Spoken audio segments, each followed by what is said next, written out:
Bismillahirrahmanirrahim. Assalamu alaikum.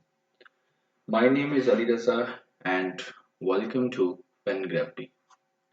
Dawn editorial and opinion analysis with practice question के साथ हम इसको एनालाइज कर रहे थे। तो जी आज है 1 नवंबर 2023। सो लेट्स स्टार्ट करते हैं। ये जी सेंट्रल पेज जो कि डान की जान है और इसमें आज करेंगे हम नंबर 1 ये 2 एंड 3 ये 3 एडिटोरियल करेंगे। Then we move forward. 4th number पे हम इसको एनालाइज करेंगे ओपिनियन को। देन 5th नंबर पे ये वाला ओपिनियन एनालाइज किया जाएगा and then finally 6th number पर ये वाला ओपिनियन जो है ये एनालाइज किया जाएगा। सो जी शुरू करते हैं। डिस्क्रिप्शन को आपने देख लेना है इस वीडियो की, वहां पर लिंक्स अवेलेबल हैं इस लेक्चर का भी, न्यूज़पेपर का भी, पीडीएफ के अंदर आज का न्यूज़पेपर अपलोड है, आप ले सकते हैं वहां से। व्हाट्सएप चैनल का लिंक भी है और कोई भी क्वेश्चन हो you can ask in comment section. So जी मूव करते हैं। First, monetary policy. इकोनॉमी है जी, इकोनॉमी को डिस्कस करेगा ये। मॉनेटरी पॉलिसी जो होती है, जो आपकी इकोनॉमी है उसके पर्सपेक्टिव में ये बात करेगा। मॉनेटरी जो पॉलिसी होती है वो ज्यादातर इकोनॉमी को ही डील करती है। पाकिस्तान की इकोनॉमी की बात की जाएगी इसके अंदर, और सब स्टूडेंट्स के लिए जो पेपर्स के लिए जा रहे हैं या इंटरव्यू के लिए स्पेशली जो जा रहे हैं उनको इसके बारे में आइडिया होना चाहिए कि करंटली इकोनॉमिक सिचुएशन पाकिस्तान की क्या है, क्या फैसले किए जा रहे हैं। और इसको डिस्कस करने से पहले what is inside of this आपको ये पता होना चाहिए, that is what is monetary policy. ये मॉनेटरी पॉलिसी आखिर होती क्या है। तो पहले मैं आपको ये बता दूं, बेसिकली इकोनॉमी के अंदर दो टर्म्स बड़ी यूज की जाती हैं, एक होती है मॉनेटरी पॉलिसी और एक होती है फिस्कल पॉलिसी। एंड इंटरव्यूज के अंदर पीएमएस के अंदर काफी दफा ये क्वेश्चन पूछा जा चुका है, what is the difference between monetary policy and fiscal policy. CSS के अंदर भी पूछते हैं क्योंकि ये कॉमन है, बड़ी इंपॉर्टेंट है to understand the economy of any state.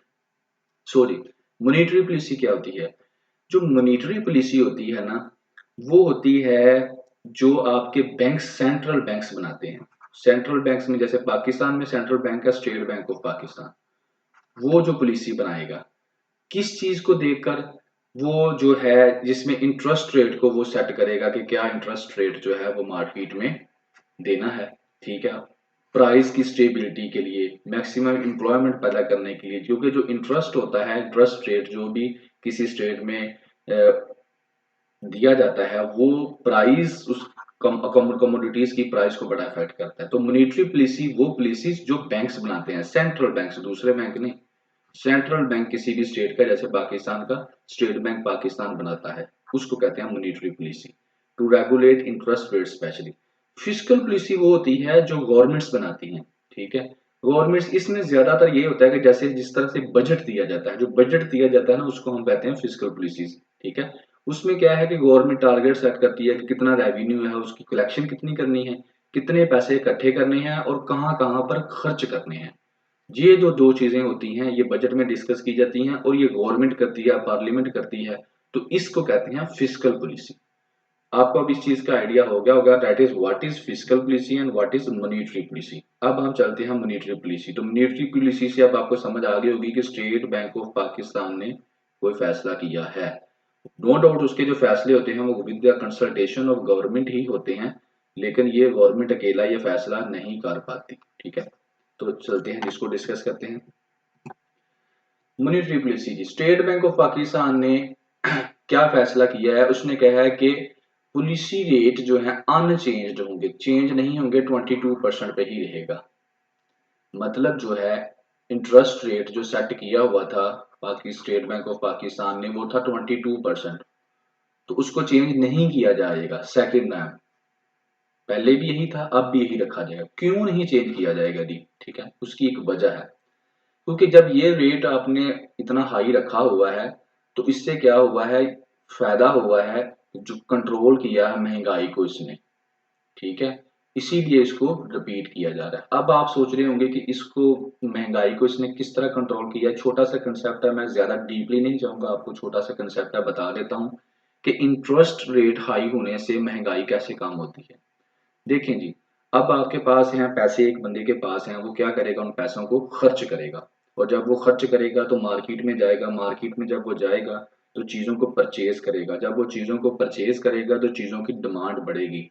जब चीज़ों की डिमांड बढ़ेगी तो उस डिमांड को फिल करने के लिए जो है, अगर तो आपके मुल्क के अंदर चीज़ें बनती हैं फिर तो ठीक है, अगर नहीं बनती तो आपको बाहर से इम्पोर्ट करनी पड़ेंगी। ठीक है ना। और इसके अलावा जब डिमांड बढ़ती है मार्केट के अंदर तो फिर क्या होता है, चीज़ों की कीमतें बढ़ती हैं। जैसे डिमांड कम होती है तो कीमतें कम हो जाती हैं। अब डिमांड को कैसे कम किया जाना है? डिमांड को कम करने का एक ही तरीका है कि लोगों के पास पैसे ना हों, और अगर हैं भी तो वो खर्च ना करें। तो जिनके पास तो नहीं है, जो गरीब हैं, वो तो नहीं करते खर्च इतने ज़्यादा, लेकिन जिनके पास हैं फिर वो क्या करेंगे? उनको कैसे रोका जाए कि वो खर्च ना करें?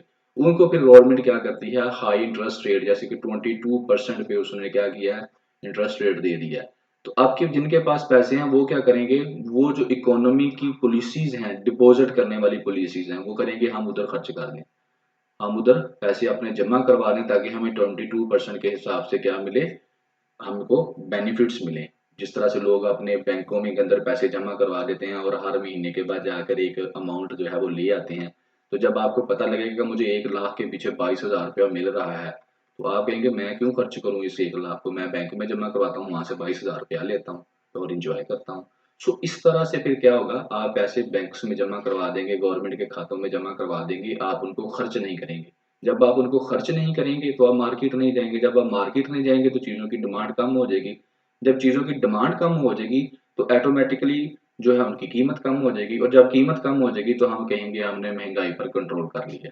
सो ये है दी स्टोरी बिहाइंड द सीन जो कि मॉनेटरी पॉलिसी में लेकर इंटरेस्ट रेट में हम करते हैं। ओके हो गया जी, ठीक है। अब इस वजह से गवर्नमेंट ने दोबारा से यही रखी है, इसको कम नहीं किया, हालांकि ये बहुत ज्यादा है, लेकिन गवर्नमेंट ने कहा ठीक है महंगाई कम करो।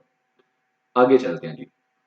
आगे वो कहता है जो टारगेट है, बल्कि ना सिर्फ इसको उन्होंने चेंज नहीं किया, दूसरी तरफ उन्होंने टारगेट भी कहा है कि हम जो फिजिकल ईयर 2025 है ना, तब तक हमारा ये टारगेट है कि हम महंगाई को कम करते करते 5% टू 7% के दरमियान में ले आए। ठीक है ना। और इससे क्या, contraction in money supply growth, ये जो मैंने आपको सब कंसेप्ट समझाया है ये यही है, contraction in money supply growth, यानी कि जो मनी की सप्लाई है उसको कम हो जाएगी, तो उससे क्या होगा, इन्फ्लेशन कम हो जाएगी, और उससे क्या होगा, गवर्नमेंट ने टारगेट सेट किया है कि 25 का जो फिजिकल ईयर आएगा उसके एंड तक हम क्या करेंगे, महंगाई को इतना कम कर देंगे कि वो 5% से 7% के दरमियान आ जाएगी। ये थी जी मेन चीज जो मॉनेटरी पॉलिसी की थी। आगे भी वो कहता है कि क्योंकि गजा के अंदर वार चल रही है, उससे ऑयल प्राइसेस जो हैं उन पे इफेक्ट हो सकता है। दूसरा, गैस की कीमतें बढ़ा दी हैं, ठीक है ना। तो ये दोनों काम जो हैं ये इससे थ्रेट पैदा हो रहा है। क्या थ्रेट पैदा हो रहा है कि to near term price stability and the current account.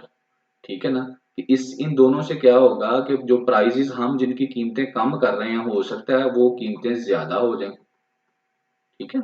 इन दो कामों की वजह से हम तो ये एक स्कीम लगा रहे हैं ना कि इस तरह से 22% के ऊपर रखते हैं तो क्या होगा, प्राइस कम रहेगी, महंगाई कम होगी, लेकिन ये जो दो काम हैं, इन दो कामों की वजह से हो सकता है जो प्राइस है वो हम उसको कंट्रोल ना कर पाए, प्राइस जो है वो स्टेबल ना रहे। तो फिर क्या होगा, प्राइस बढ़ेगी तो फिर जो हमारा करंट अकाउंट है उसके ऊपर भी इफेक्ट पड़ेगा। करंट अकाउंट से मुराद ये है कि जो हमारे पास अभी रिजर्व्स में पैसे पड़े हैं, डॉलर्स पड़े हैं, उसके ऊपर भी इफेक्ट पड़ेगा। अब इसको वो क्या आगे कहता है कि ये चीज तो ठीक है, लेकिन वो कहता है इसको हम काउंटर कर सकते हैं कैसे, बाय फिस्कल कंसिडरेशंस।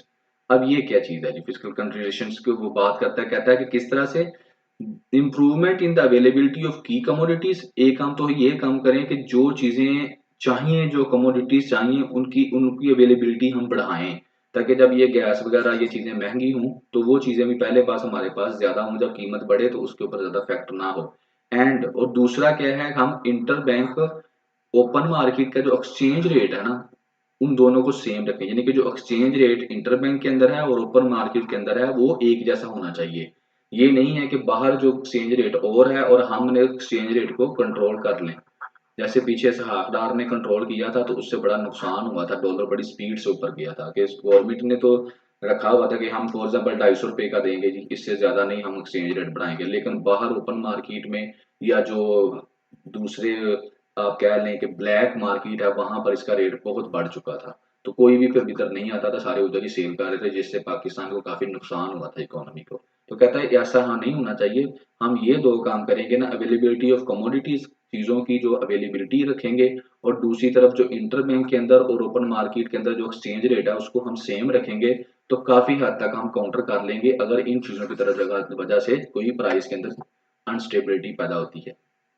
आगे वो चलता है, आगे वो एडिटोरियल में कहता है कोई शक नहीं है कि जो करंट अकाउंट डेफिसिट है वो कम हुआ है, यानी कि करंट अकाउंट यानी कि जितने अगर हमें फॉर एग्जांपल 100 रुपया चाहिए एक चीज खरीदने के लिए, पाकिस्तान को $100 चाहिए, तो हमारे पास $80 थे पहले, अब हमसे बढ़ के मैं एग्जांपल दे रहा हूँ, अब हमारे पास आ गए $90, तो फर्क कितने का रहा, $10 का।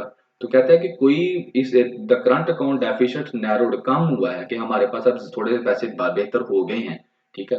और दूसरी चीज, एक काम तो ये हुआ है, और दूसरी चीज वो कहता है द एक्सचेंज रेट इम्प्रूव्ड, जो एक्सचेंज रेट है वो भी बेहतर हुआ है, आपने देखा है कि डॉलर की कीमत है वो थोड़ी सी नीचे आई है, और ये क्या कैसे हुआ है, the foreign exchange reserve position stabilize to some extent. तीसरी बात वो ये कहता है, ये नहीं बताता ये कैसे हुआ, ये आपको पता है क्रैकडाउन की वजह से हुआ था, ये आगे वो डिस्कस करेगा कि जो भी क्रैकडाउन किया गया था उसकी वजह से हुआ था, ये मैं डिस्कस नहीं कर रहा। अब कहता है कि नो डाउट ये तीन चीजें पाकिस्तान के अंदर हुई हैं, एक करंट अकाउंट डेफिसिट जो है वो नैरो हुआ है, एक्सचेंज रेट जो है वो बेहतर हुआ है करेंसी का, और उसके अलावा जो फॉरेन एक्सचेंज रिजर्व्स हैं, जो डॉलर के अंदर हमारे पास पैसे पड़े हुए हैं, वो थोड़े स्टेबलाइज भी हो गए हैं टू सम एक्सटेंट, ये बड़े अच्छे काम हो गए हैं, पॉजिटिव काम हो गए हैं पाकिस्तान के अंदर। बट मगर फिर वो आगे बताता है कि मगर this recovery remain fragile and is unlikely to last without deep structural fiscal reforms and the realisation of planned external inflows. कहता है कि ये रिकवरी ठीक है, ये काम हुए हैं, मगर ये काम जो है ये कमजोर हैं और ज्यादा देर तक रहने वाले नहीं हैं अगर हमने स्ट्रक्चरल फिस्कल रिफॉर्म्स ना की, अच्छे तरीके से अपनी जो फिस्कल रिफॉर्म्स आ गया ना, फिस्कल का लफज आ गया ना यहाँ पर, जिस तरह मैंने आपको बताया था फिस्कल पॉलिसी, कहता है अगर इसके ऊपर हमने ना काम किया, स्ट्रक्चरल तरीके थे, और प्लान्ड एक्सटर्नल इनफ्लो ना किया, कि बाहर जो चीजें इंपोर्ट हो रही हैं एक्सपोर्ट हो रही हैं उनको अच्छे तरीके से प्लान ना किया, तो फिर ये काम जो है ना दोबारा भी खराब हो सकता है। ठीक है, यहाँ तक हो गया। कि आगे चलते हैं, आगे फिर वो इसी अपने मौकफ को, अपना जो ओपिनियन है उसको एक्सप्लेन करता है, एक वो जो उसने गोल्डमैन सैचिस की एक रिपोर्ट थी उसके बारे में, कहता है उसने वार्न किया पाकिस्तान को कि जो गेन ₹1 के अंदर रुपीन की पैसे रुपये की जो कीमत थोड़ी बेहतर हुई है, और जिस तरह से उसने कहा कि इसने परफॉर्म किया है पास्ट 2 वीक्स में, बड़ा अच्छा परफॉर्म किया 2 महीनों में। क्यों किया है, क्योंकि क्रैकडाउन किया गया था इलीगल डॉलर ट्रेडर के खिलाफ, जो स्मगल कर रहे थे, इलीगली डॉलर की ट्रेडिंग कर रहे थे, जखीरा अंदोजी कर रहे थे, उनके खिलाफ क्रैकडाउन किया और डॉलर को इकट्ठा किया। उससे क्या फायदा हुआ कि पैसे को थोड़ी सी, रुपये को क्या होगा, पाकिस्तानी करेंसी को थोड़ी सी ताकत मिली, और इसकी परफॉर्मेंस जो है स्टॉक एक्सचेंज के अंदर बेहतर हुई। ठीक है, और वो किस वजह से हुआ, इस वजह से हुआ। मगर वो कहता है ये शॉर्ट लिव्ड, थोड़े अरसे के लिए ये चीज रहेगी, ठीक है ना। और इससे क्या हो रहा है कि रिस्क बन रहा है, फाइनेंशियल रिस्क बन रहा है। क्यों बन रहा है कि ये ज्यादा अरसे तक ये सूरत हाल नहीं टिकने वाली। उसकी वजह क्या है, कहता है पाकिस्तान के पास सिर्फ only short term IMF and bail और बायलेटरल फाइनेंसिंग है to support the external balance, ये हमने काम कर लिए हैं और ये काम पॉजिटिव रहे हैं, मगर ये ज्यादा अरसे तक नहीं रहेगी। क्यों, क्योंकि जो ये एक्सटर्नल बैलेंस वाला काम है ना, हमारे पास इतने पैसे नहीं है कि हमने जो IMF से शॉर्ट टर्म बेल आउट लिए हैं, ये ज्यादा देर तक हमारे लिए फायदेमंद होने वाले नहीं है, हमें कोई और काम भी करने पड़ेंगे इसके साथ साथ।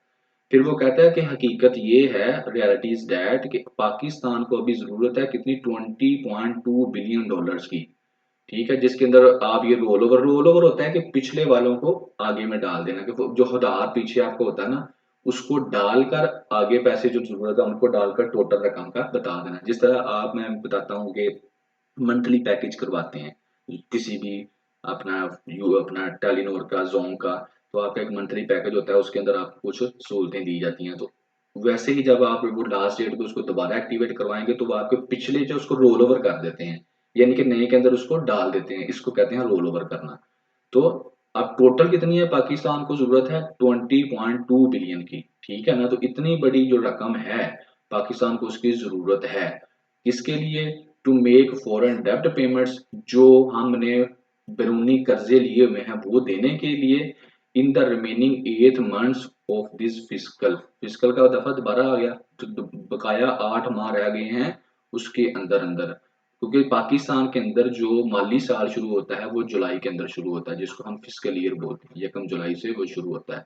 तो अभी नवंबर का महीना शुरू हुआ है, तो नवंबर दिसंबर 2 और 6 अगले टोटल कितने हो गए? 8 महीने। इस 8 महीने के अंदर हमें इतने पैसों की जरूरत है। ठीक है जी।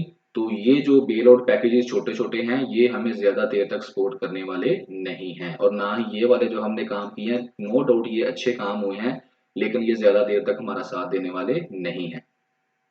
फिर वो कहता है even a small external shock, थोड़ा सा बाहर का शौक can report small gains quickly, एक छोटा सा बाहर का शौक, जैसे हमने पैसे कर्जा देना है हम ना दे सकें, तो ये सारी जो मेहनत हमने यहाँ पर की है छोटी छोटी, ये सारी जाया होने वाली है। इस बात से वो क्या कह रहे हैं, it is therefore advisable to stay cautious rather than get awed swayed of monetary successes. कहता है इसलिए आपको चाहिए कि आप अलर्ट रहें, ये ना करें कि छोटा सा काम करके इसको एनवायरमेंट करने की जरूरत नहीं है, ये कोई बड़ा गेन नहीं है, बल्कि आप क्या करें, आप अलर्ट रहें और आगे अच्छी अच्छी प्लानिंग करें। तो ये था जी इकोनॉमी के पर्सपेक्टिव में, आपको काफ़ी चीज़ें इसके अंदर से बेनिफिशियल जो है, जैसे मॉनेटरी पॉलिसी है, फिस्कल पॉलिसी क्या होती है, एंड उसके बाद अभी करंट सिचुएशन क्या है, पाकिस्तान को कितने पैसों की ज़रूरत है, पाकिस्तान की इकोनॉमी में कहाँ कहाँ बेहतरी आई है और कहाँ कहाँ नुकसान होने का खदशा है, ये सारा हमने इसके अंदर डिस्कस कर दिया जी। आगे चलें जी। आगे सेकंड है डार्क फ्यूचर। डार्क फ्यूचर जो एडिटोरियल है, ये डिस्कस करेगा जो अफगानिस्तान की जो स्टार्ट है इलीगल इमिग्रेंट्स के बारे में, कि जो इलीगल इमिग्रेंट्स हैं जिनको बारे में कहा गया है कि वो 31 उनको अक्टूबर डेडलाइन दी गई थी और आज उनकी डेडलाइन खत्म हो चुकी है। सो उनके बारे में ये सारे का सारा उसने डिस्कस किया है। इसमें बेसिकली उसने डिस्कस किया है कि किस तरह से अफगानिस्तानियों का पाकिस्तान से आपने निकाल दिया उनको एकदम से, और किस तरह से वो पाकिस्तान की इकोनॉमी के ऊपर इम्पैक्ट हो सकता है नेगेटिव वे में। पॉजिटिव नहीं, किस तरह से नेगेटिव, यानी कि पाकिस्तान की इकोनॉमी किस तरह से डिस्टर्ब हो सकती है। सिक्योरिटी पॉइंट ऑफ व्यू से तो पॉजिटिव हो गया, लेकिन इकोनॉमिक पॉइंट ऑफ व्यू से क्या क्या हो गया, नेगेटिव हो गया। ज्यादा फोकस उसका इसके ऊपर है। ठीक है, तो चलें डिस्कस करते हैं। डिस्कस करने में पहले जो है वो इसके अंदर ये वाले पेज के अंदर इस स्लाइड के अंदर वो स्टोरी है, कंटेंट है, वो आपको स्टोरी एक्सप्लेन करेगा कि किस तरह से ये हुआ।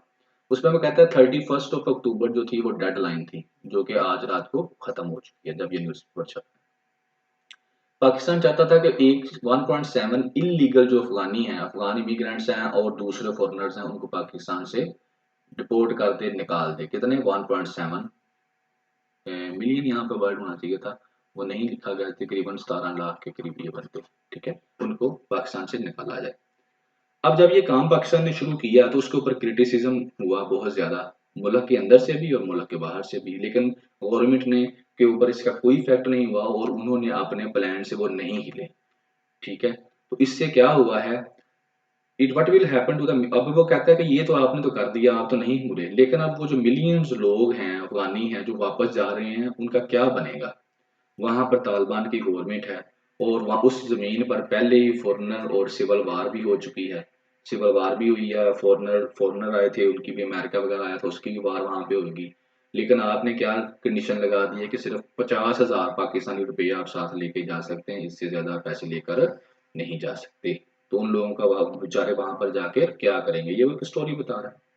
नेक्स्ट वो यहाँ पर एक हजारा जो एथनिक पीपल हैं उनके बारे में डिस्कस करता है कि सबसे ज्यादा ये लोग अफेक्ट होते हैं। क्यों? क्योंकि जब तालिबान में वहां पर पहली दफा हुकूमत आई थी तो तालिबान ने इनको एथनिक मिनॉरिटी की बेस के ऊपर इनके साथ बड़ी ज्यादती की थी। तो ये लोग वहां से भागकर पाकिस्तान आ गए और पाकिस्तान में इनकी राइट्स की भी वायलेशन हुई। पाकिस्तान में भी इनको सेक्टेरियन वार का हिस्सा बनाया गया, इनके ऊपर जुल्म किए गए। तो अब ये दोबारा उनको दोबारा वापस भेजा जा रहा है। तो सबसे ज्यादा जो बेचारे ये हजारा वाले हैं ना, कहता है कि ये इनके ऊपर नुकसान हुआ है। फिर आगे वो यूनाइटेड नेशन जो ह्यूमन राइट्स कमीशन की बात करता है, वो कहता है कि उसकी रिपोर्ट कहती है कि बाकी अफगानियों के साथ उनको हरासमेंट किया जा रहा है, असर्ट किया जा रहा है और आर्बिट्रेरी डिटेशन उनकी रखी जा रही है। तो ये बड़ा गलत काम हो रहा है। यहाँ तक कि जो रजिस्टर्ड हैं, ठीक है ना, ह्यूमन राइट्स कमीशन के साथ, उनको भी बख्शा नहीं जा रहा। हाँ, बख्शा जा रहा है उनको, से थोड़े बहुत पैसे लेके फिर छोड़ा जा रहा है। तो ये थी जी करंट जो सिनेरियो था, उसने थोड़ा सा ह्यूमैनिटेरियन बेसिस के ऊपर एक स्टोरी बनाई, उसने वो स्टोरी एक्सप्लेन कर दी। आगे आ जाता है कि अब इसके जो है इकोनॉमिक पर्सपेक्टिव, क्योंकि हमने सिक्योरिटी के पॉइंट ऑफ व्यू से पहले वो बात करता है, कहता है the state is it zeal to safeguard security interest. Zeal कहते हैं जी किसी चीज़ का बड़ी स्ट्रीम पे होना और जोश तरीके से करना, उसको हाईएस्ट पॉइंट पर होना, उसको कहते हैं ज़ील। ठीक है, ये काम किया पाकिस्तान ने, क्यों किया कि सेफ गार्ड करने के लिए अपने सिक्योरिटी इंटरेस्ट को। तो पाकिस्तान ये चाहता था कि मैं जो अपनी सिक्योरिटी है उसको सेव करूँ। सिक्योरिटी का प्रॉब्लम आ रहा था, आपको बताया था, क्योंकि खुदकुश हमले जो हुए हैं पाकिस्तान के अंदर 14, उनमें से 11 जो थे वो अफगानी थे। तो इस वजह से इनको यहाँ से निकाला जा रहा है कि भाई जब अपने मुल्क जाओ उधर ही जाके बम चलाओ, हमारी जान छोड़ो। ठीक है, तो ये काम तो ठीक आपने कर दिया, अब आपकी जान कुछ हद तक छूट जाएगी। लेकिन जो इकोनॉमिक रेमिफिकेशंस हैं, इस अचानक आपने उनको बाहर निकाल दिया, इसके बारे में आपने नहीं सोचा। क्यों? वो बताता है ये कहाँ-कहाँ पर इफेक्ट होगी इकोनॉमिकली ये चीज़ें। टू वेरियस सेक्टर्स, जिसके अंदर एग्रीकल्चर है, कंस्ट्रक्शन है एंड इनफॉर्मल लेबर मार्केट के अंदर भी जो है ये लोग मौजूद थे। तो ये सारे के सारे जो सेक्टर हैं इन लोगों के जाने की वजह से जो है डिस्टर्ब होंगे। अब मुझे नहीं पता कैसे डिस्टर्ब होंगे, बहरहाल लिखने वाले लिखते रहते हैं। 25 करोड़ हमारी आबादी है, ठीक है, और लाखों के हिसाब से बेरोजगार बैठे हुए हैं और काम करेंगे, ये नहीं कर सकते काम, हमारे पास कौन सी आबादी की कमी है। अच्छा, ये एडिटोरियल वाले लिखते हैं और ज़हर लिखना है इन्होंने है तो वो लिखते हैं, बड़ा अच्छा लिखते हैं तो ये लिख देते हैं। तो ये कहता है ये कोई मैं तो बहरहाल इससे क्या है ज़्यादातर इत्तेफाक नहीं करता। अल्टरनेट मौजूद है, हमारे पास लोग हैं, वो कर लेंगे काम अगर करना चाहेंगे। हम नहीं करना चाहते तो वो अलग बात है, लेकिन अवेलेबिलिटी है। लेकिन वो कहता है, और ट्यूटोरियल की बात करता हूँ अपनी नहीं करता, कि एग्रीकल्चर सेक्टर, कंस्ट्रक्शन सेक्टर और लेबर मार्केट में जो है इन लोगों के जाने की वजह से गैप पैदा हो जाएगा, जिसकी वजह से पाकिस्तान की इकोनॉमी डिस्टर्ब होगी। ये एडिटोरियल वाला डान वाला कहता है। आगे वो आ जाता है कि स्मॉल बिजनेस के कई यहाँ पे अफगानी ऐसे थे, उन्होंने स्मॉल छोटे छोटे कारोबार जो थे वो बनाए हुए थे, जिससे इकोनॉमी को फायदा हो रहा था और वो यहाँ पर पैसे कमाते थे और बैक जो अफगानिस्तान में अपने घर वालों को बेचते थे। तो वो भी जो स्मॉल बिजनेसेस हैं उनके जाने की वजह से बंद हो जाएंगे, जिसकी वजह से काफी नुकसान होगा यहाँ पर। फिर आगे वो कहता है their deportation could disturb economic flows and harm business reliant on their patronage. वही बात है कि इकोनॉमी के उनके जाने के बाद से बिजनेस जो है वो खराब होगा। फिर वो रियल स्टेट की बात करता है, क्यों कहता है कि अफगानियों ने रियल स्टेट के अंदर भी काफी इन्वेस्ट किया हुआ था, तो जब वो चले जाएंगे तो जो प्रॉपर्टीज हैं, ठीक है ना, उसका रिजल्ट ये बनेगा कि कुछ एरियाज के अंदर जो प्रॉपर्टीज हैं उनकी जो वैल्यू है एंड रियल स्टेट मार्केट के अंदर जो है वो अफेक्ट होगी उनके जाने की वजह से। कि अब कैसे इफेक्ट होगी आई डोंट अंडरस्टैंड, कि वो अगर सेल करके जाते हैं लेकिन उनके जाने की वजह से जी वो अफेक्ट होगी, बढ़ेगी। अब मुझे मेरे भी तो मतलब ठीक है जी, मैं बस आप समझ, लेकिन वो कहता है कि रियल एस्टेट के अंदर भी इससे फर्क पड़ेगा। आगे नेक्स्ट वो चीज कहता है कि जो क्रॉस बॉर्डर ट्रांसपोर्टेशन है ना उसके अंदर इनका एक अहम रोल था, और गुड्स एंड सर्विसेज। ये बात को समझ आने वाली है, क्योंकि अफगानिस्तान के पाकिस्तान के थ्रू ट्रेड होती है, तो वहाँ के जो पठान हैं और इधर के जो अफगानी हैं उधर के अफगानी ये आपस में मिलकर क्या करते हैं, ट्रेड करते हैं। तो कहता है इससे क्या होगा, इनका जो एक सप्लाई चेन जो है वो इम्पैक्ट होगी, और जिसकी वजह से चीज़ों की जो कीमत है पर्टिकुलरली इन बॉर्डर रीजन वो डिस्टर्ब होगी। नेक्स्ट वो कहता है कि जो रिलेशंस हैं अफगानिस्तान के पाकिस्तान के साथ वो भी डिस्टर्ब हो जाएंगे इसकी वजह से, और इसके अलावा रीजनल कनेक्टिविटी के ऊपर भी ये फर्क पड़ेगा। ये भी बात ठीक है, जा रहे आप उनको वापस भेज रहे हैं तो फिर तालिबान जो है वो कुछ हद तक तो नाराज ही होंगे आपसे, कहें या ना कहें, लेकिन अफगानी गवर्नमेंट जो है इस चीज के ऊपर काफी ज्यादा खुश नहीं होगी पाकिस्तान को, लेकिन हर इंसान हर किसी को खुश नहीं कर सकता। अच्छा जी, फाइनली वो कहता है कि होना ये चाहिए था कि बैलेंस होना चाहिए था between national security and preservation of economic stability inclusivity. ये काम होना चाहिए था कि आप इसको, पता नहीं ये काम कैसे होना चाहिए था, लेकिन उसने कह दिया ये काम होना चाहिए था। लेकिन इन माय पर्सपेक्टिव ये एक अच्छा डिसीजन था, बहुत अच्छा डिसीजन है। पाकिस्तान की सिक्योरिटी जो है वो है, तो बाकी सब कुछ है। सो ये था जी third editorial. Second editorial, third editorial में आ जाएंगे क्रिकेट ड्रामा, इसके अंदर उसने डिस्कस किया। पेपर पर्सपेक्टिव में बात करूं तो एक दो चीजें हैं, जैसे करप्शन आ गई है ये, ठीक है, तो इसके अंदर स्पोर्ट्स के अंदर, और जो है पॉलिटिक्स आ गई, मेरिट नहीं रहा। ये एक दो चीजें इसके अंदर आप ऐड कर सकते हैं, बाकी इसके अंदर कोई इतनी अच्छी खास चीजें नहीं है। वैसे ओवरव्यू दे देता हूँ। कहता है चौथी चौथी दफा पाकिस्तान हार गया अब बांग्लादेश के खिलाफ, चौथा मैच आ रहा है जी ये, ठीक है। और वो अब चौथा मैच किस कौन था, बांग्लादेश के खिलाफ था, ठीक है। कहता है कि अब आगे वो क्या कहता है, बाकी स्टोरी मैं छोड़ दी है, कोई जरूरत भी नहीं थी, वो फजूल सी थी, पेपर के पर्सपेक्टिव में मैंने उसको नहीं डिस्कस करना चाहा। बात ही वो यहाँ पे जो कहता है कि पीसीबी ने अब क्या किया है, डिसाइडेड टू एक्ट। अब जब ये सारा काम हो गया है, पाकिस्तान की क्रिकेट टीम की हार हो गई है, तो अब पाकिस्तान क्रिकेट बोर्ड ने क्या किया कि सारे का सारा मलबा किसके ऊपर डाल दिया है, कप्तान बाबर आजम के ऊपर डाल दिया और इंजमामुल हक जो चीफ सेलेक्टर है उसके ऊपर डाल दिया। अब इसने कैसे डाल दिया, उसने एक स्टेटमेंट जो है इशू की है और उसमें क्लैरिफाई किया है कि जनाबी अली, हम जो है बाबर आजम को सपोर्ट नहीं कर रहे थे, ना ही चीफ सेलेक्टर इंजमामुल हक को सपोर्ट कर रहे थे। और उन्होंने अपनी मर्जी से सारी जो टीम है वो सिलेक्ट की है, अपनी चॉइस की पिक की है और वो ले गए हैं और वो हार गए हैं, इसमें हमारा कोई किरदार नहीं है। तो आगे वो एडिटोरियल कहता है कि इस तरह की स्टेटमेंट देना by the Pakistan cricket board ये एक्सपोज करता है कि जो जका अशरफ जो है ना बोर्ड का, वो कितनी जिम्मेदारी ले रहा है, वो जिम्मेदारी से भाग रहा है, वो जिम्मेदारी लेना ही नहीं चाह रहा। अब जका अशरफ यहाँ पे कौन है, ये जो कमेटी है इंटरम मैनेजमेंट कमेटी का चीफ है जो मैनेज कर रही है क्रिकेट को, तो इसने ये जिम्मेदारी लेने से इनकार कर दिया है, जो कि बड़ी बुरी बात है। आगे वो कहता है कि ये पता नहीं अब चीफ सेलेक्टर रहता, पीसीबी का चीफ रहता है या नहीं रहता, ये आने वाले इलेक्शन से ही इसका पता चलेगा। बहरहाल जो परफॉर्मेंस दी है उसके बाद तो इसका चीफ रहना बनता नहीं है। फिर आगे वो दूसरा serious question Pakistan cricket board की लीडरशिप के बारे में जो है वो करता है कि ये इसने बड़े एक अहम क्वेश्चन डाल दिया कि पाकिस्तान की जो क्रिकेट बोर्ड की लीडरशिप है वो कोई इतनी अच्छी नहीं है, वो फारग है बिल्कुल, जो कि जिम्मेदारी नहीं ले रही है और अपने चीफ सिलेक्टर पर और कप्तान पर डाल रही है जिम्मेदारी इस फेलियर की। फिर आगे वो बात करता है इशू ओवर सेंट्रल कॉन्ट्रैक्ट्स, जिसके अंदर ये है कि जो क्रिकेट पाकिस्तान क्रिकेट बोर्ड के पाकिस्तान क्रिकेट टीम के जो खिलाड़ी हैं उनको पैसे दिए गए हैं थोड़े दिन पहले, और इसके अंदर ये बात सामने आ रही थी कि उनको पिछले 5 महीनों से तनख्वाह ही नहीं दी गई, पैसे ही नहीं दिए गए, तो कुछ दिन पहले उनको पैसे दे दिए गए हैं सारे कट्टे के कट्टे। और उसके बाद पाकिस्तान क्रिकेट बोर्ड ने ये भी कहा है कि जो ये जो है ना फेवरेटिज्म हुआ है इन द सिलेक्शन टीम, और इल्जाम किसके ऊपर लगाया है, इंजमामुल हक के ऊपर। इंजमामुल हक जो चीफ सेलेक्टर है उसके ऊपर ये इल्जाम लगाया है कि उसने फेवरेटिज्म किया है टीम की सिलेक्शन में, ठीक है ना। और ये क्यों किया है, क्योंकि इसका लिंक है विद अनक बिटवीन इंजमाम एंड एजेंसी, एक एजेंसी है जो रिप्रेजेंटिंग करती है मोस्ट ऑफ द प्लेयर्स को, कि मोस्ट ऑफ द प्लेयर्स को वो रिप्रेजेंट करती है या उनका लिंक है। तो प्लेयर उस एजेंसी ने क्या किया, इंजमामुल हक के साथ मिलकर, इंजमामुल हक ने उनके साथ मिलकर प्लेयर्स को सिलेक्ट किया, फेवरेटिज्म दिया।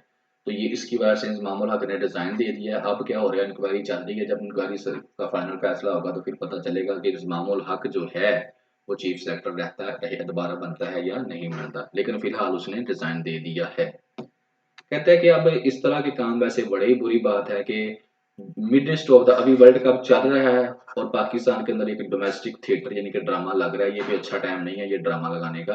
आपको चाहिए कि ये ड्रामा थोड़े दिन बाद लगा लेते, जरा वर्ल्ड कप तो खत्म हो जाता, ठीक है। तो जी ये थे आपके 3 एडिटोरियल जो आज के थे। और अब हम चलते हैं आगे ओपिनियन की तरफ। ओपिनियन के अंदर जनाब अली पहला जो ओपिनियन है वो है अरब इन एक्शन, ठीक है। अब इसको मैं डिस्कस करता हूँ अरब इन एक्शन को, कि अरब इन एक्शन के अंदर वो क्या कहना चाह रहा है। इसके अंदर ये है कि स्लाइड्स नहीं बनाई गई क्योंकि slides take a lot of time, so due to shortage of time जो है मैंने फिर इसको बस ये है रीड आउट कर लेता हूँ आपके पास। इसमें हाँ जो पेपर पर्सपेक्टिव में चीज़ें होंगी वो बता दूंगा, ज़्यादातर एडिटोरियल में ये स्टोरीज होती हैं। ओपिनियंस के अंदर मुख्तलिफ एक कंसेप्ट होते हैं जो कि आपके ब्रेन की मेच्योरिटी लेवल को इंक्रीज करते हैं। आप एक टॉपिक को डिफरेंट डिमेंशंस में देखना शुरू कर देते हैं, लिंक करना शुरू कर देते हैं, आपको चेन बनानी आ जाती है कि एक चीज़ को दूसरी चीज़ के साथ कैसे मिलाना है, और यही चेन आपकी ब्रेन की मेच्योरिटी को शो करती है। And that is a difference between a common student and a student of a competitive exams. और यही मेच्योरिटी जब आप अच्छे अल्फाज में राइट डाउन कर देते हैं पेपर में, ऐसे में, तो आप ऐसे क्वालिफाई कर देते हैं। बच्चों के पास नॉलेज होता है, आइडियाज होते हैं, क्या नहीं होता, प्रैक्टिस नहीं होती उनके पास, ठीक है, ऐसे लिखने की इन करेक्ट लैंग्वेज, जो बिल्कुल सही लैंग्वेज है जिसमें आप आपके पास स्पेलिंग मिस्टेक ना हो, ग्रामेटिकल मिस्टेक ना हो, आइडिया प्रॉपरली कन्वे किया गया हो, तो वो आप प्रैक्टिस नहीं करते, तो फिर क्या होता है, अल्टीमेटली आप फेल हो जाते हैं ऐसे में। और दैट इज द रीजन कि जो है 90 प्लस जो बच्चे हैं, 90% प्लस बच्चे कॉम्पिटिटिव एग्जाम में CSS में ऐसे में फेल हो जाते हैं। एंड दोज हु क्वालिफाई, ऐसे ज़्यादातर चांसेस होते हैं उनकी एलोकेशन हो जाती है। तो आपने क्या करना है, यहाँ से आपने मेच्योरिटी गेन करनी है, अपने आइडियाज़ को सिर्फ मेच्योर करना है, उसके बाद आपने प्रैक्टिस करनी है, ऐसे को लिखने हैं मुख्तलिफ टॉपिक्स को, उनको चेक करवाना है, then you will be succeed in competitive exams, specially in ऐसे। चलिए जी, अरब एक्शन ये है।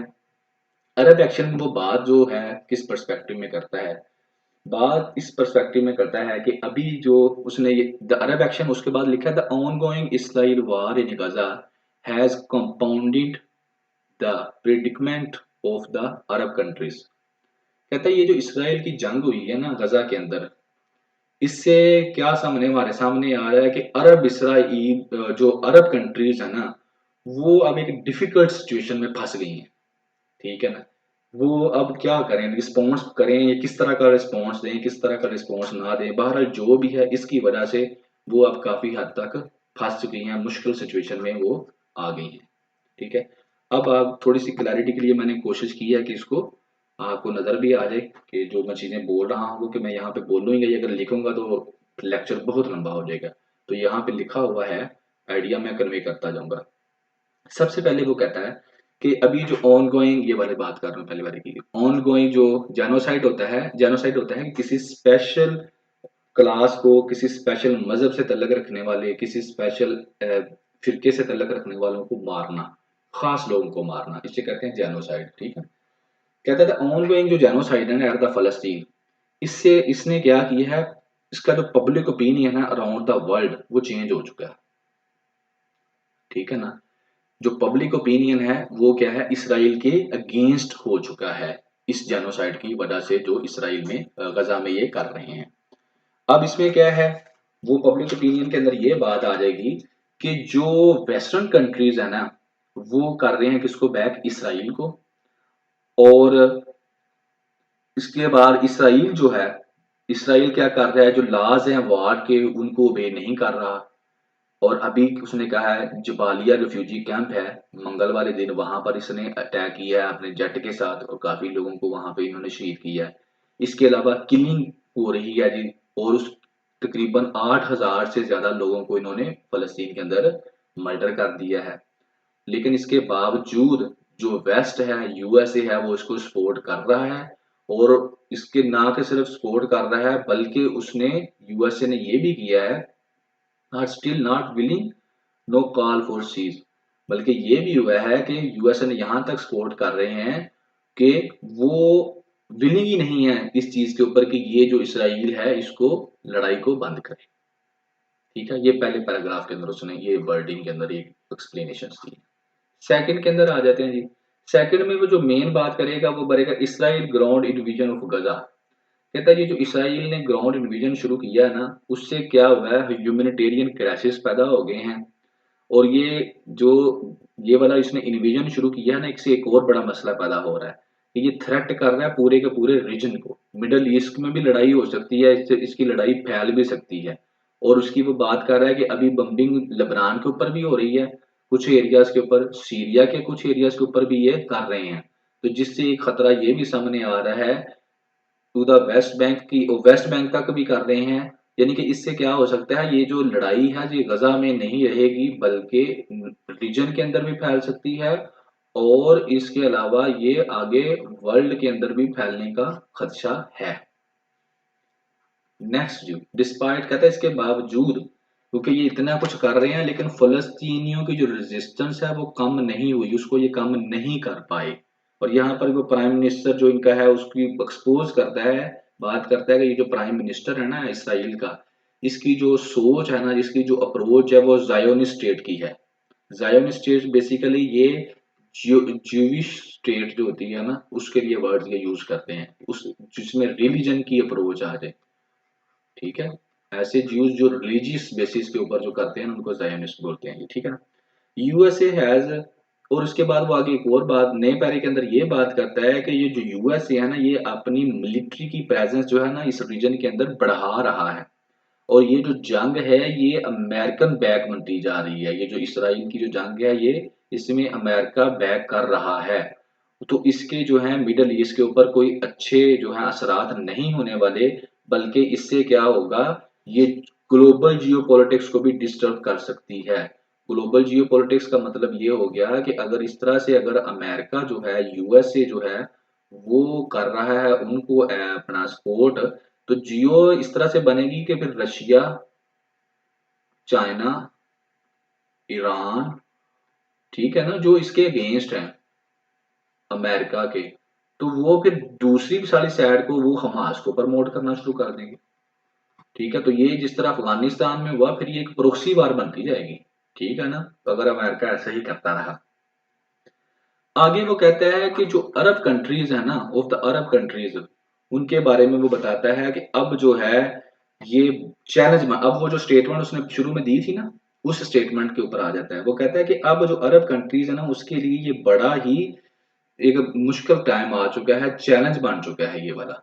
किस पर्सपेक्टिव में वो बात करता है जी, रिस्पॉन्ड करने के बाद में, कि पहले तो ये था कि रिस्पॉन्स जो अरब कंट्रीज ने दिया था वो जो था उसने उसमें डायरेक्ट कंडमनेशन नहीं थी, यानी कि उस रिस्पॉन्स, यानी कि यहाँ पे वो बात कर रहा है कि अरब कंट्रीज ने जो रिस्पॉन्स दिया था ना पहले शुरू में, वो थोड़ा से दिया था, डायरेक्ट क्रिटिसाइज नहीं किया इसराइल को। उन्होंने कहा जनाब बैठ के बात कर लो और इस मसले को हल कर दो। बट अगली पैरे बट वो कहता है अब जो है ना, बट भाई अब जो है ये ऐसा नहीं चलेगा। अब क्या हो गया है कि जो पब्लिक है वो बाहर आ गई है, पब्लिक अब शोर मचा रही है, प्रेशर डाल रही है गवर्नमेंट के ऊपर, अरब वाली भी और दूसरी जो गवर्नमेंट्स हैं उनके ऊपर भी। तो उसकी वजह से क्या हो रहा है, खास तौर पर वो कहता है कि जो हॉस्पिटल जहाँ गजा के अंदर उसके ऊपर जो अटैक हुआ उसके बाद तो ये बहुत ज्यादा प्रोटेस्ट बढ़ गया है। तो अब जो अरब स्टेट हैं उसके रिजल्ट में क्या हुआ, प्रेशर बढ़ गया। तो अब अरब स्टेट के जो लीडर्स हैं उनको अपना मौकफ चेंज करना पड़ रहा है। और उसका हमारे सामने ये नजर आया, यहाँ पर वो एक्सप्लेन करता है कि जो उन्होंने अरब स्टेट ने कैंसिल कर दी एक कॉन्फ्रेंस प्रेसिडेंट जो बाइडेन के साथ जो अमान में होनी थी। और जब उन्होंने ये कैंसिल की तो जो बाइडेन चला गया इसराइल, और इसराइल में जाकर उसने क्या किया, उनसे मिला। और अक्टूबर 7 को जो हमास ने अटैक किया था, सिविलियंस को मारा था इसराइल के अंदर, उसमें उसने कहा, उसने ये कहा कि country's right to defend itself, कि इसराइल के पास ये राइट है कि वो अपने आप को डिफेंड करे। ठीक है, ये बात होगी। अगली बात वो ये कहता है कि नो स्टेप, कोई भी स्टेप अभी तक नहीं लिया गया, ना इसराइल की तरफ से और ना दूसरी कंट्रीज की तरफ से। ना इसराइल ने कोई स्टेप लिया है जंग को रोकने के लिए, और ना ही अरब कंट्रीज ने कोई स्टेप ऐसा लिया है कि जिससे जंग रुक सके। फिर वो जिक्र करता है यहाँ पर अरब लीग मीटिंग का, जो कि 17 अक्टूबर को हुई थी कायरो के अंदर। कहता है वहां पर भी कुछ भी नहीं हुआ। अरब लीग ने जो मीटिंग हुई 17 अक्टूबर को, वो बैठे हैं, उन्होंने भी चाय से पी है, और उन्होंने क्या कहा है कि दोनों साइडों को उन्होंने क्रिटिसाइज कर दिया कि जी दोनों साइडों पे जो सिविलियंस जो है ना उनकी जो वायलेशन हो रही है ह्यूमन राइट्स की वो गलत हो रही है, तो वो नहीं होनी चाहिए। मतलब कि उन्होंने लेवल कर दिया। उन्होंने इसराइल को क्रिटिसाइज नहीं किया कि भाई तू 8,000 बंदा मार छड़िया है, तेरे चल 200-400 मर गए हैं तो तू रुक जा, तो किन्ने को मारने ने।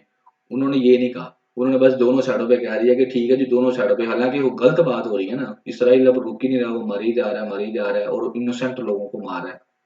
इंटेंशन उसकी इसके पीछे क्या है, वो ज़ाहिर आस्ता आस्ता खुलती जाएंगी विद पैसेज ऑफ टाइम। तो बहरहाल ये किरदार अदा किया जो कि बड़ा ही नेगेटिव किरदार रहा है लीग ऑफ नेशंस की तरफ से। ठीक है, अब आगे वो कहता है जी इसी तरीके से वो कि no mention of Israel long blockade Palestinian.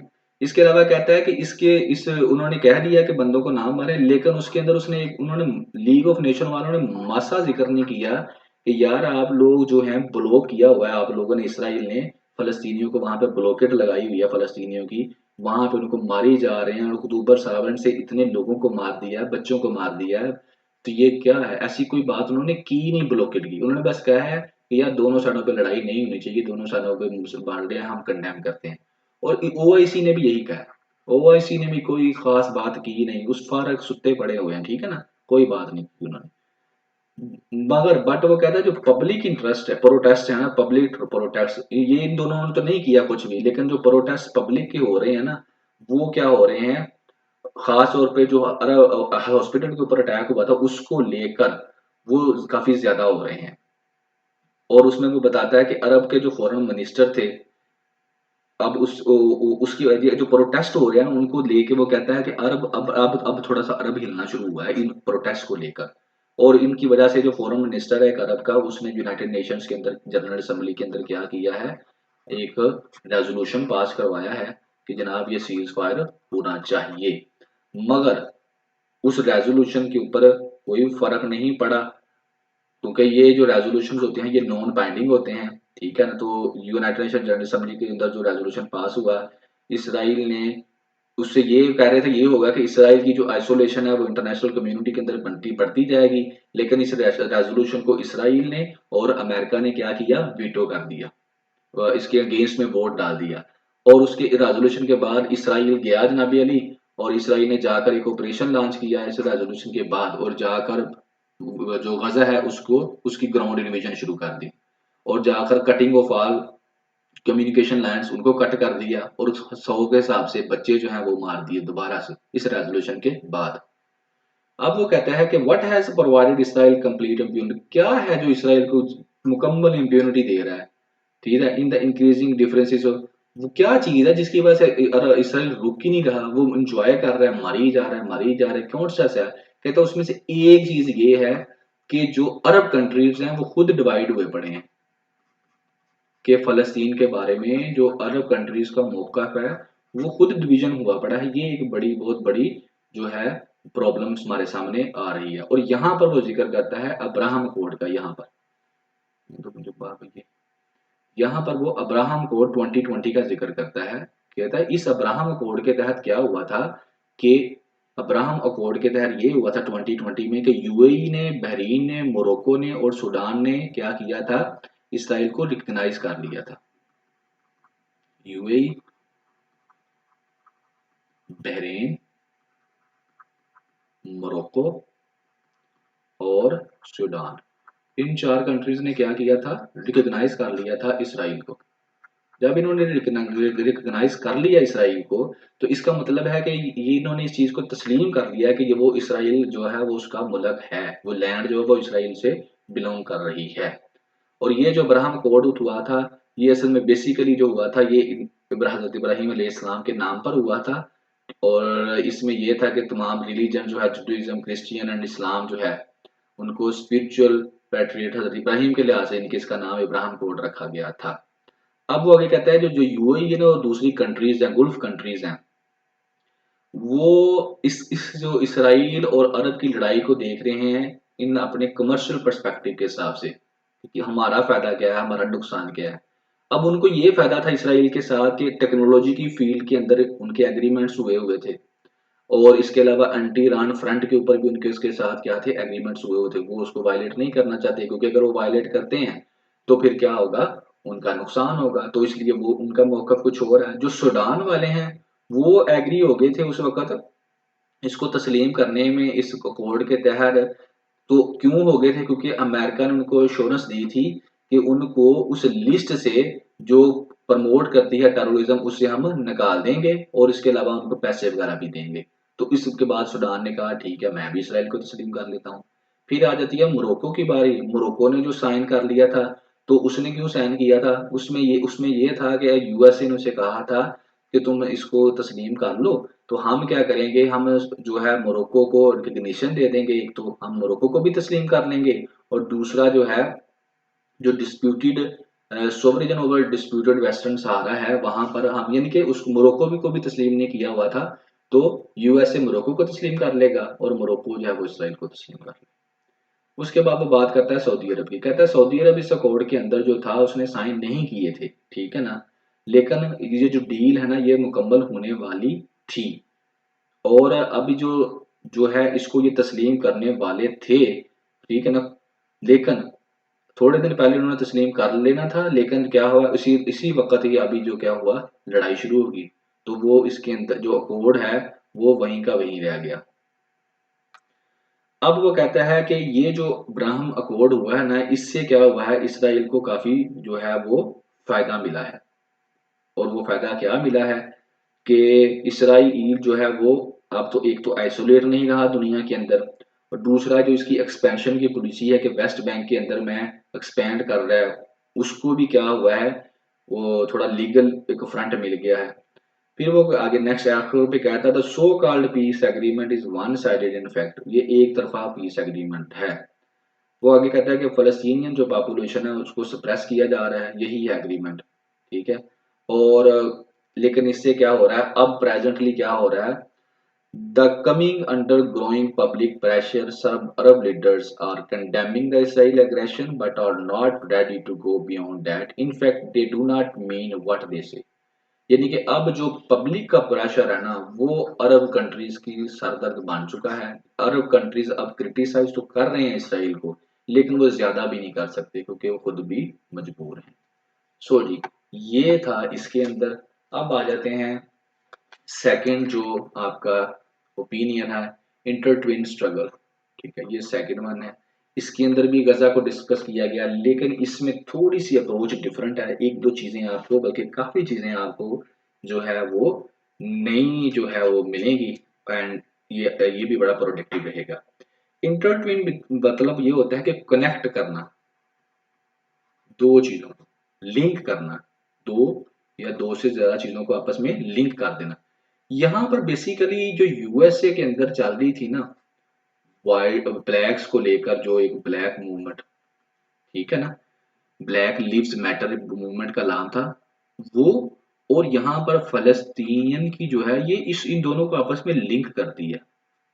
Rafia जकरिया ये इन दोनों को आपस में लिंक करती है और बड़े अच्छे अंदाज में इसको एक्सप्लेन भी करती है। सो जी, शुरू करते हैं जी। इसमें इसमें वो सबसे पहले ये कहती है कि यू जो अभी काम वहां पर हो रहा है फलस्तीन के अंदर, जो सारा करंट सिनेरियो चल रहा है, तो वहां पर क्या हो रहा है कि यूएसए सपोर्ट कर रहा है इसराइल स्टेट को, ठीक है। और वो कैसे सपोर्ट कर रहा है जी, एक तो उसने वोटिंग दी है उस रेजोल्यूशन के खिलाफ। यूएसए ने यूएनओ के अंदर जो एक रेजोल्यूशन इस चीज आया था कि जनाबी अली पीस पैदा किया जाए, सीज फायर किया जाए, उसके उसके खिलाफ क्या किया है, इन्होंने वोट दे दिया है। किसने? यूएसए ने। एक काम तो उसने ये किया। सेकेंडली जो प्रेसिडेंट जो बाइडेन की वो बात करती है, इसके अलावा वो कहती है कि जो प्रेसिडेंट जो बाइडेन है वो वाला, ठीक है। उसके बाद यूएसए के जो लॉ मेकर्स हैं वो है डेमोक्रेटिक और पब्लिक दोनों के दोनों, ये सारे के सारे वो बात करती है सपोर्ट कर रहे हैं किसको? इसराइल को। क्यों सपोर्ट कर रहे हैं? यहाँ पे वो बड़ी अच्छी बात करती है, थोड़ी सी वो लफ्ज यूज करती है मनी का, सम ऑफ मनी,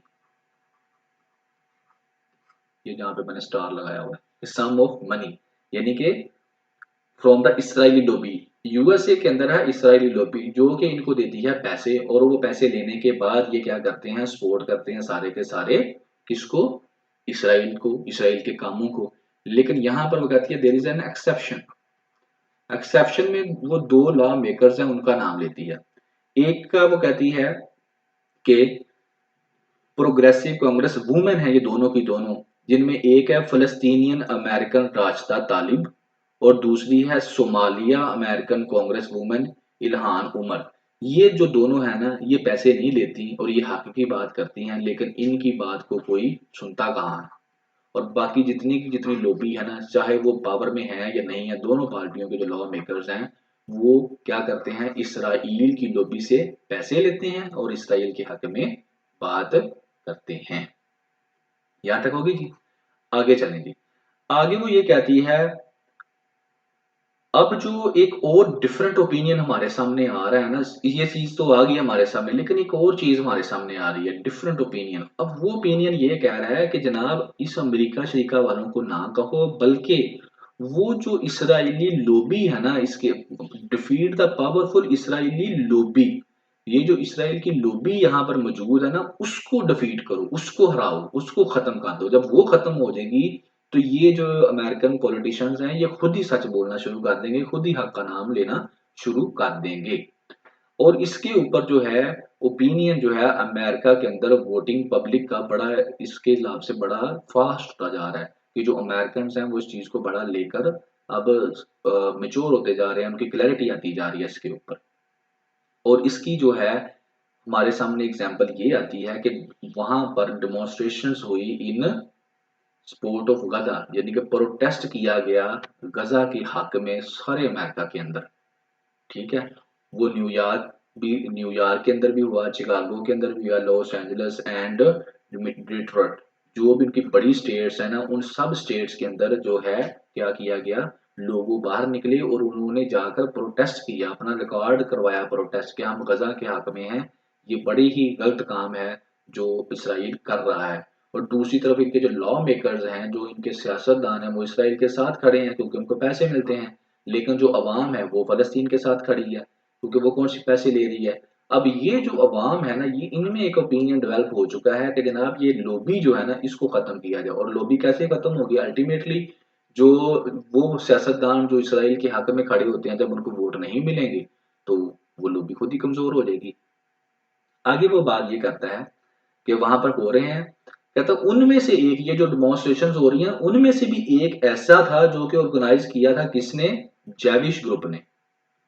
अमेरिका के अंदर एक जैविश ग्रुप, यहूदियों का एक ग्रुप है, जैविश ग्रुप जो है, जो कि जिसका नाम है Jewish voice for peace, Jewish voice for piece.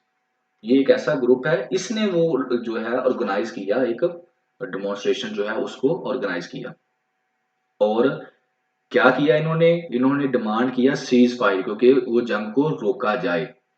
और इन्होंने क्या किया, जो सेंट्रल स्टेशन था ना, ग्रैंड सेंट्रल स्टेशन, उसको बंद कर दिया और पुलिस को कहा कि जो रेलवे लाइन है, टनल है, उसको भी बंद कर दो।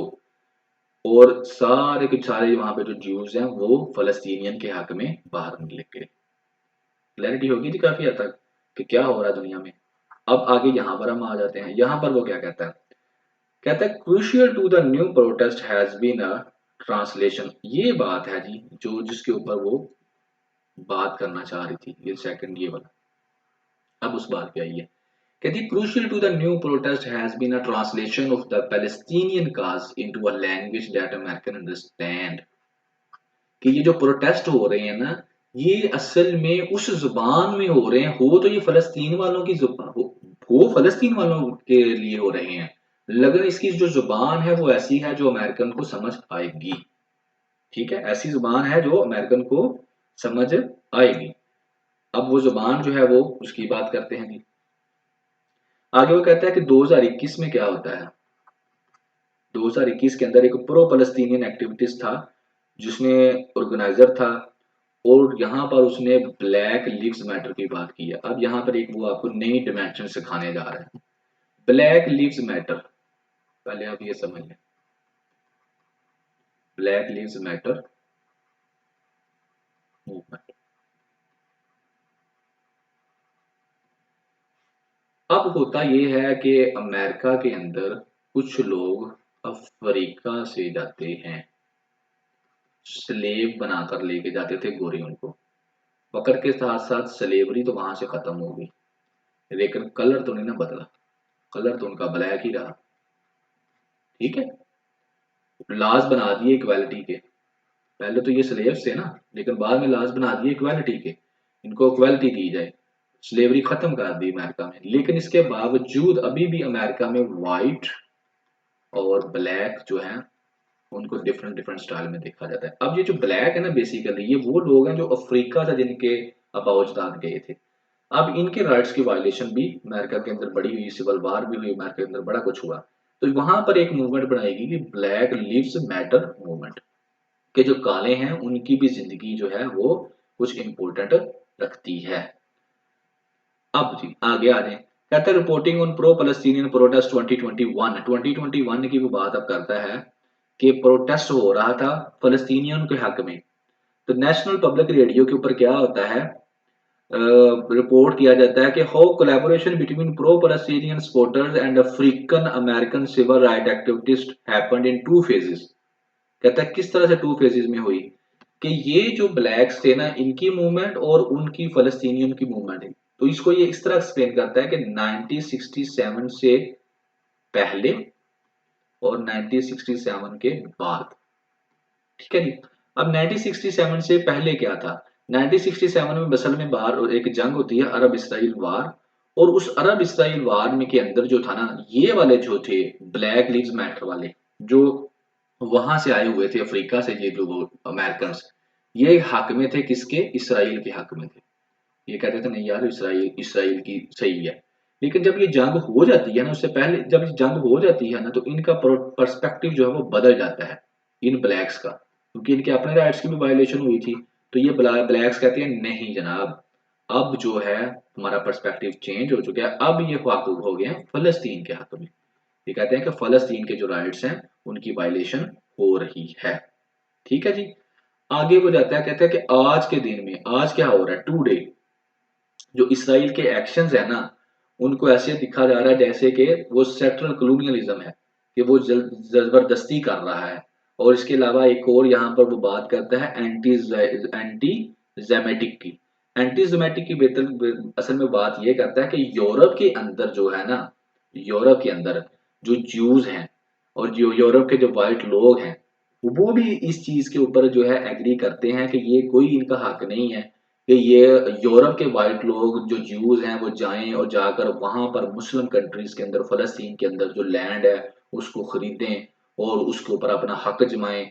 तो ये जो चीज है ना, ये एंटी सेमेटिक है। ठीक है, ये इन लोगों को एंटी सेमेटिक जो है वो कहा जाता है।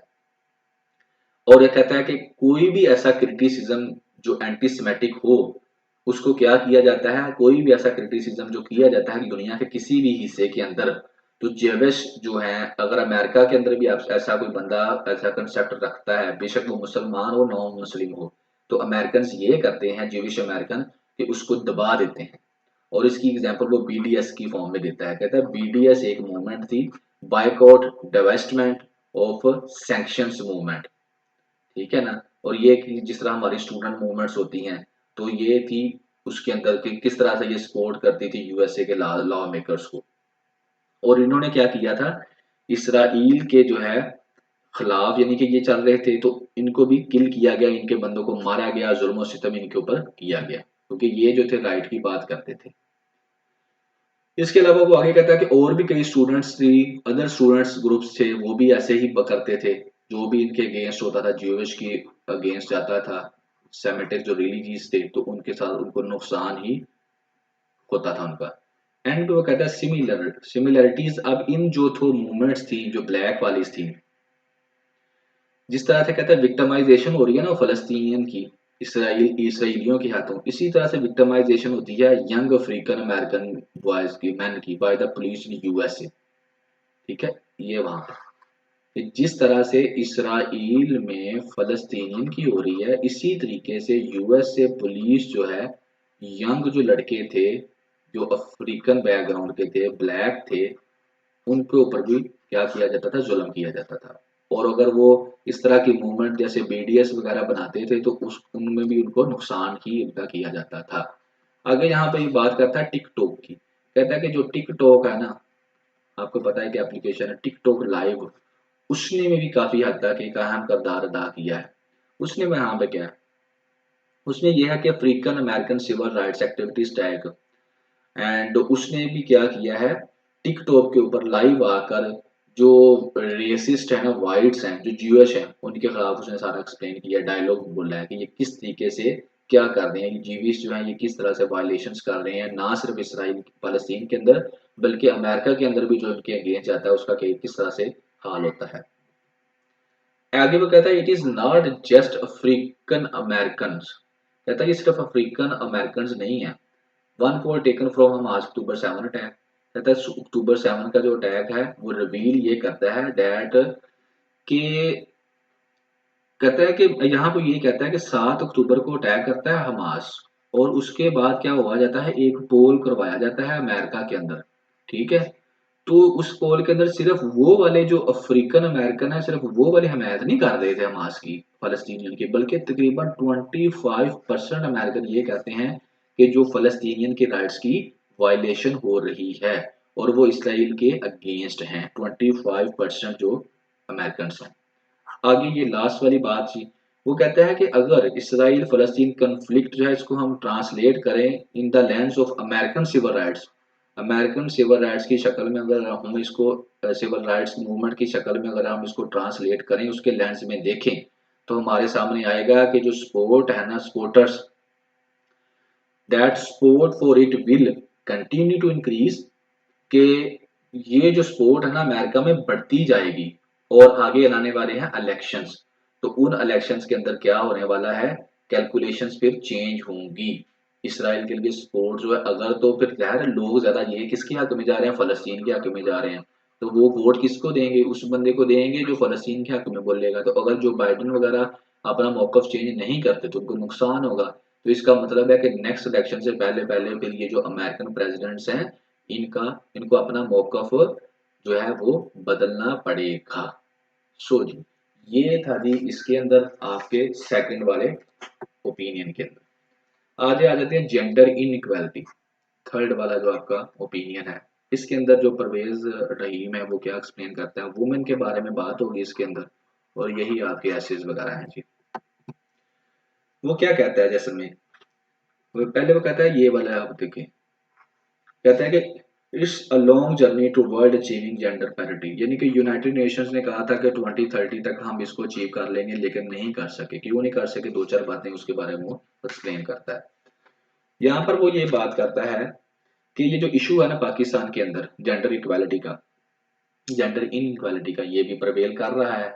और फिर वो बात करता है यहाँ पर हिस्ट्री की थोड़ी सी, कि इंटरनेशनल लेबर ऑर्गेनाइजेशन ने जो है 1951 के अंदर एक जो है यहाँ पर वो ना एक जो 1951, 1958, 1981 एंड 2000, यहाँ ये जो है कोई कोई कन्वेंशन हुए थे, ठीक है ना, इस इन स्टेट्स को, और इसके अंदर इसको जेंडर इक्वालिटी को डिस्कस किया गया था। तो पहले बात करता है वो 1951 की। अच्छा, 1951 में जो हुआ था वो था the International Labour Organization framed the equal remuneration convention, इसको C100 का नाम दिया गया, C100 1951। दूसरा था the gender equality the discrimination employment and occupation convention, इसको C11 का नाम दिया गया, इसका नाम उसने रखा C100, इसका नाम रखा C11, ठीक है। थर्ड वो था उसका नाम रखा C156, और वह इसका C183, यहाँ पर लिखे हुए हैं सारे के सारे इनके नाम। तो ये था हिस्ट्री के अंदर ये काम हुए थे। अब वो कहता है कि रिसेंटली अभी जो है यूनाइटेड नेशंस ने क्या किया है, gender equality and women's empowerment report दी है। उस रिपोर्ट के अंदर ये कहा गया है कि जो जेंडर इक्वालिटी है ना, it is not only a fundamental human right, ये सिर्फ एक फंडामेंटल ह्यूमन राइट नहीं है, but necessary foundation for a peaceful prosperous and sustainable world. एक अच्छी और पीसफुल दुनिया के लिए ये बहुत ज्यादा जरूरी है। और इसमें ये कहा गया है कि जो 2030 है ना, वहां तक हम क्या कर लेंगे, जेंडर इक्वालिटी को हासिल कर लेंगे। और वहां पर उसने ये कहा है कि तकरीबन 50% वर्ल्ड की जो पॉपुलेशन है वो वुमेन है, और अगर वो हमारे साथ नहीं काम करती तो इसका मतलब है कि हमने 50% रिसोर्सेज जो हैं वो दुनिया के ज़ाया कर दिए हैं, और हम प्रोग्रेस जो है हमारी आधी रह गई है।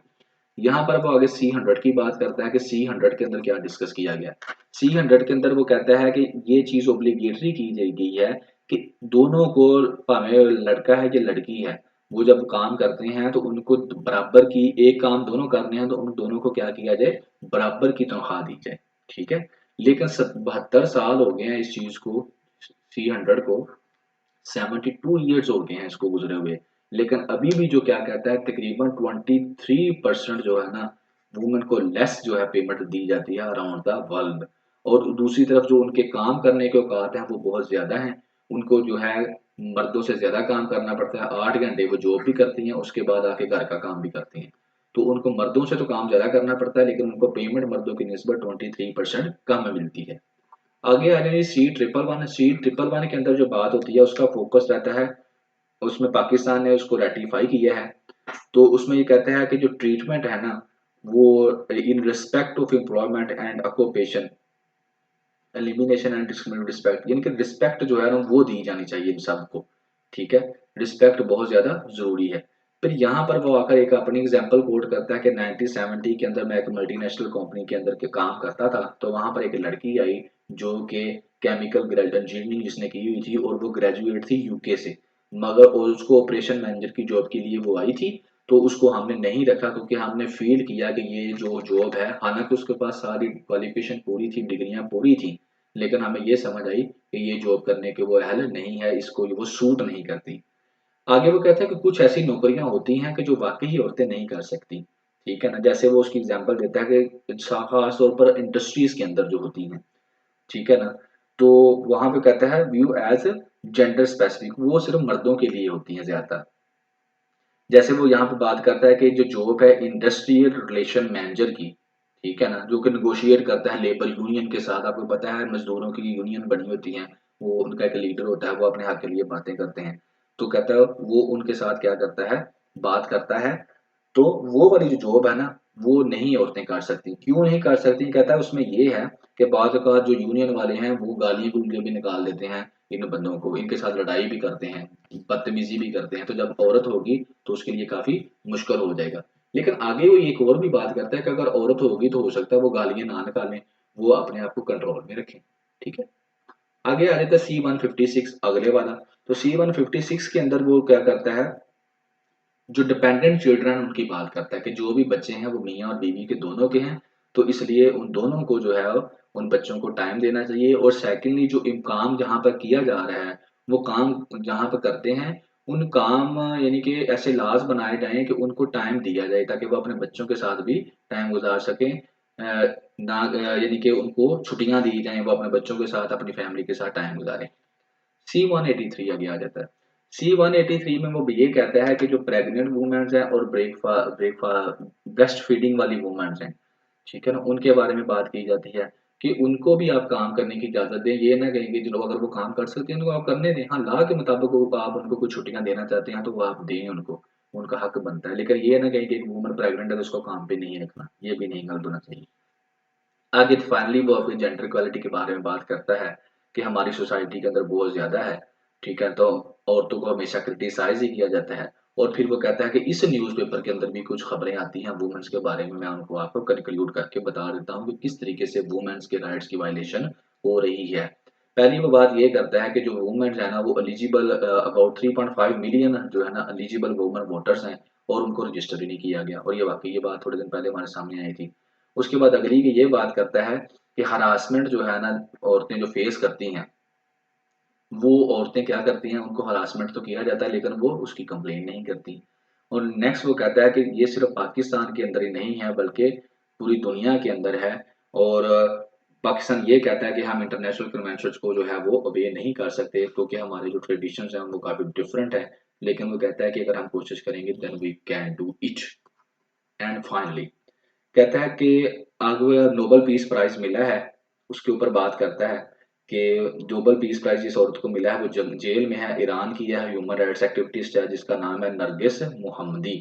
तो उसको नोबेल पीस प्राइज मिला है लेकिन वो ईरान में जेल में है। तो वहां पर यूनाइटेड नेशन के जो सेक्रेटरी जनरल है उसने उसको उसका कहा, अवार्ड को कहा कि ये अवार्ड सिर्फ उसका नहीं है बल्कि सारी दुनिया की औरतों का है जो कि क्या कर रही हैं, राइट्स के लिए लड़ रही हैं एंड उन्होंने अपनी जिंदगी खतरे में डाली हुई है।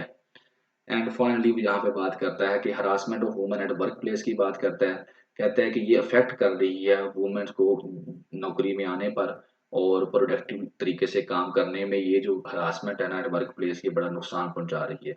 फिर वो कहता है कि यूएनओ ये चाहता है कि 2030 तक जो है इस डिस्पैरिटी को ख़त्म कर दिया जाए, मगर काफ़ी मुश्किल लगता है। लेकिन अगर वो करने में कामयाब हो जाता तो ये बहुत बड़ी अचीवमेंट है। और ये उसी वक्त मुमकिन है जब जब जो है जो डेवलपिंग कंट्रीज है वो इस डेडलाइन को सामने रखें और इसको सामने रख कर इसके ऊपर वर्किंग करें, तो फिर ही हम इसको कर सकते हैं। सो जी, यही था आज के लिए। आपने अब सब्सक्राइब करना है, शेयर भी करना है, कमेंट भी करना है, लाइक भी करना है। So thank you very much, have a good day.